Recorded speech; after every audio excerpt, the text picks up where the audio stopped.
Hello, happiness seekers. Welcome to the Happiness Challenge, where I'll be discussing what is neuroplasticity and how to engage in neurobics. This month is a little bit different from the usual layout of the show because I'm away from majority of November, and therefore I thought for you, my dear listeners, it will be a good time to reflect of what we have learned so far about happiness in series 4.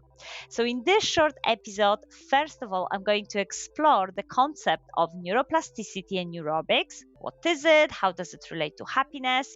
And also I'm going to propose how to pair it up with the happiness boosting habits that we have explored so far in series 4 of the show to feel happier and more joyful. So tune in.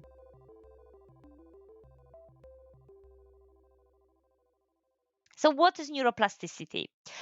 This term is often referred to as the brain remarkable adaptability.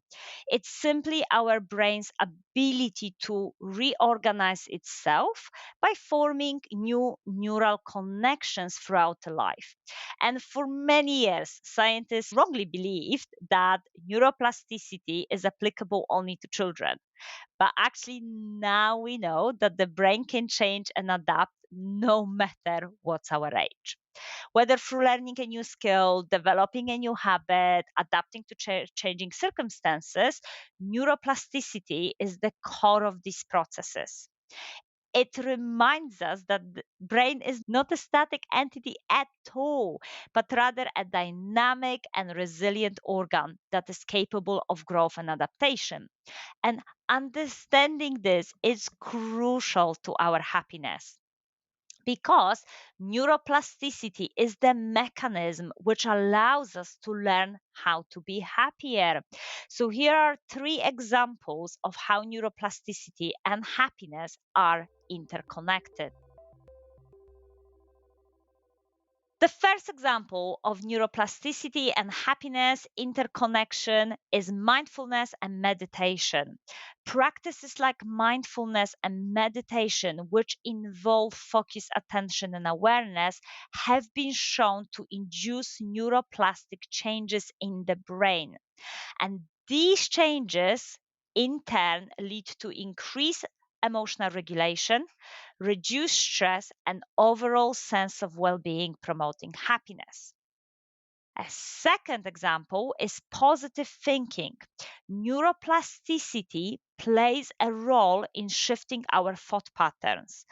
By consciously redirecting our thoughts toward positivity and gratitude, we can rewire our brain to focus on the good aspects of life, which can enhance our overall happiness. And I must say, this was a game changer for me because I'm generally prone to concentrate on what's negative in my life. I'm actually prone to thinking about all the negatives that may happen in the future, and actually understanding that with a practice of gratitude, I can rewire my brain. My brain has that capacity, was really much changing how I approach happiness in day to day life. And the third example, learning and positive habits.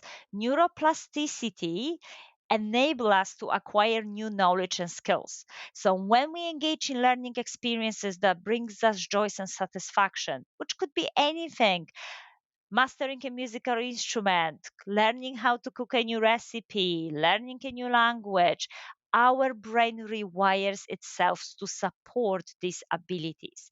And of course, when we're developing different happiness boosting habits and skills, the sense of accomplishments and progress that we are making changes, that we are on the quest, contributes to our overall happiness. So, in essence, neuroplasticity allows us to continually adapt and shape our brain structure in function in ways that can lead to increased happiness. And by engaging in activities that promote positive changes in our neural pathways and fostering that growth mindset, we can enhance our overall well being, happiness, and life satisfaction. And this is where neurobics come in play. Neurobics are brain exercises that are designed to stimulate and challenge the brain to rewire, to enhance its cognitive functioning, to create new neural connections. And if they are paired with happiness boosting habits, neurobics can also increase our overall happiness. So they are fantastic exercises that can help us to increase our neuroplasticity of our brain, to help us to rewire our brain, but also help us to rewire brain for that happiness and more joy in life. So, four ideas for neurobic exercises that you could do every day, whilst also pairing them with specific four happiness boosting habits. So, here we go. Number one, brush your teeth with your non dominant hand while setting a positive intention for the day. So this simple task of using non-dominant hand disrupts our brain's routine and promotes the growth of new neural connections. While setting a positive intention is this act of choosing, visualizing our next positive emotion, and that shifts our mood towards happiness. So remember, back in episode 66, I interviewed Dr. Sean Sullivan, clinical psychologist, who introduced the concept of shifts and how we can be shifting our mood on demand by visualizing positive emotions. So re-listen to that episode if you want to learn more. But overall, brush your teeth with your non-dominant hand, fantastic neurobic, and pair it up with setting positive intentions to shift your mood towards a positive emotions. Amazing happiness boosting hack to start the day. A second idea for neurobic paired up with happiness boosting habit is take up a new hobby or a skill, because learning something new stimulates brain growth and adaptability, but it also is an important confidence booster. So remember, back in episode 72, I have explored 5 sources to boost our confidence and feel good about ourselves. And one of them is mastery. Learning new skills to have a positive impact builds our self belief. So by learning something new, ask yourself today, what new skill or ability I could try today? What's something new I could learn today? Is a very important neurobic that helps us to create new neural connections in our brain, but it will be also something that boosts your confidence and you will feel good about yourself. A third idea for a neurobic exercise paired with positive habit is take a different route whilst listening to healing sounds. So, when walking to familiar places, intentionally take a different route. This forces our brain to pay more attention to the environment around us and also form a fresh mental map.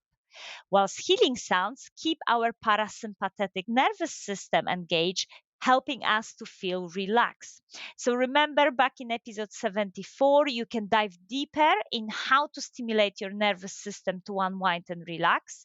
But whilst walking, whilst engaging in activities that can stimulate our spatial awareness, and whilst we're doing that, we are listening to healing sounds. We can be learning, we can be exercising our brain, whilst also making sure that we're keeping calm and relaxed. And the final idea for a neurobic paired up with happiness boosting habit is engage multiple senses at once, like taking a cold shower while singing your favorite tune. This not only enhances sensory perception and cognitive flexibility because we're engaging different senses, it also is kickstarting the feel good chemicals in our brain to making us feel more joyful. Episode 76 is all about how to overcome the feeling of blah in the morning by kickstarting a dopamine in our brain. So, incorporating these neurobic exercises into your daily routine, you can make sure that you can keep your brain active, agile, continuously evolving, whilst also pairing them with those happiness boosting hacks, such as setting positive intentions for the day, boosting your confidence by using your skills, listening to healing sounds to feel calm, and kickstarting your dopamine levels for more joy. You will also ensure that you feel happier. So, have a great month. I see you in the next episode. Experiment with those neurobics, experiment with those happiness boosting hacks. But remember also, don't be a stranger. Drop me a line on LinkedIn. I dare you to be happy. I see you at the next episode. Bye.